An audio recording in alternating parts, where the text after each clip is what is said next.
So now we are going to know about how does the Council of Minister functions in the executive part of the government.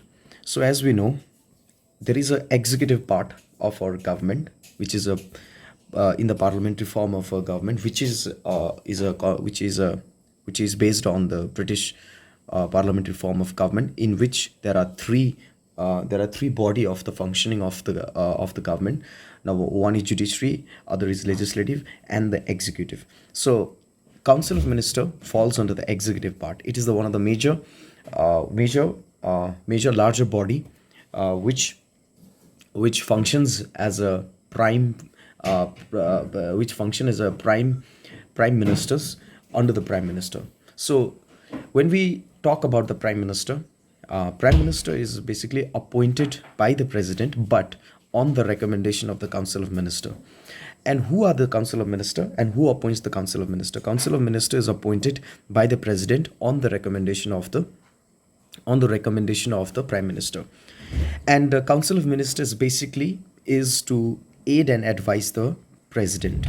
And when the council of minister makes any advice to the council of minister make any advices to the president, it is binding on the president.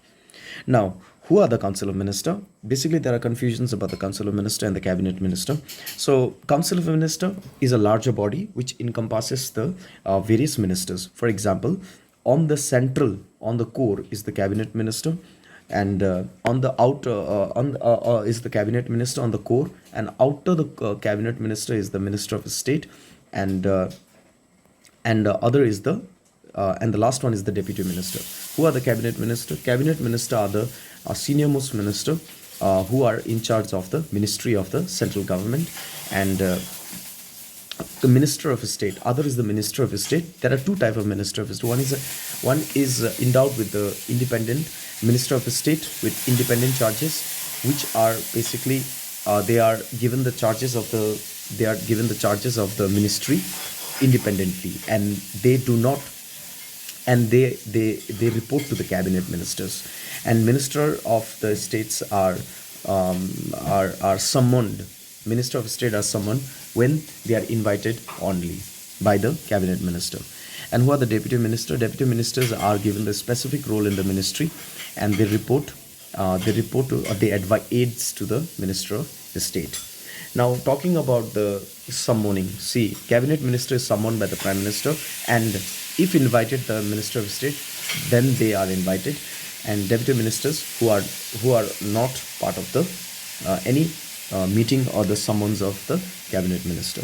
So I hope this is clear. This is about the council of minister and the cabinet minister. And we know there is a, if you see the hierarchy of this executive, there is a president, and below the president is the prime minister. Below the prime minister, president, and below the president is the vice president. Below the vice president is the prime minister, and below the prime minister is the council of minister. And council of minister consists of the cabinet minister, minister of state, and deputy minister. Thank you.